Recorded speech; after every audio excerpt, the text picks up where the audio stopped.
मित्रांनो, जय हिंद. बापाचा सहवास ही व्हिडिओ क्लिप मी आपल्या समोर घेऊन येत आहे.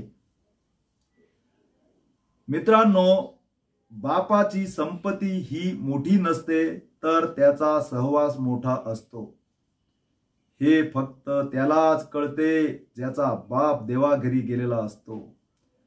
ज्याला बाप नसतो त्याच्याबरोबर समाजातील लोक देखील दुर्व्यवहार करतात.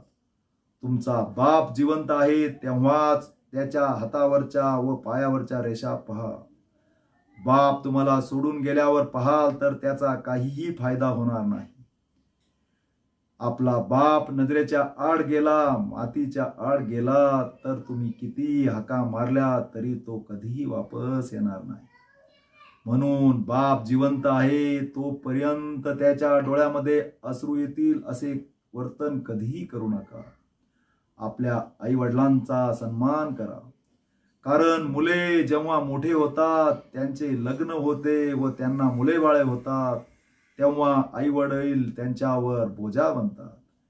ते वृद्ध झालेल्या आई वडिलांना म्हणतात की आमचा खर्च वाढलेला आहे, तुम्ही आमच्यासाठी असे केले तरी काय आहे, तुमची जबाबदारी आता आम्ही घेऊ शकत नाही. आई तर हे कडवे बोल ऐकून तो कडवा घोट पिऊन घेते. स्त्री आपल्या पदराच्या आत आपली इज्जत झाकून घेते. देवाने जणू दुःख सहन करण्याची ताकद तिला पुरुषापेक्षा जास्त दिलेली असते, ती पुरुषामध्ये नसते. मित्रांनो, हे लक्षात ठेवा, एक दिवस आपली जोडी देखील तुटणार आहे, हे त्रिकाल सत्य आहे.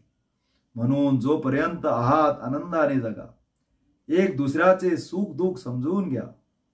स्त्रिया तर अशा परिस्थितीत देखील तडजोड करू शकतात, परंतु पुरुष स्वाभिमानी असल्यामुळे अशा परिस्थितीमध्ये ते तुटतात.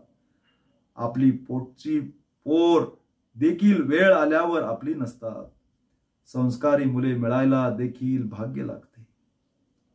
काशी केली, मथुरा केली, केली मी द्वारका, जगात देव नाही आई बापा सारखा. जय हिंद, जय महाराष्ट्र.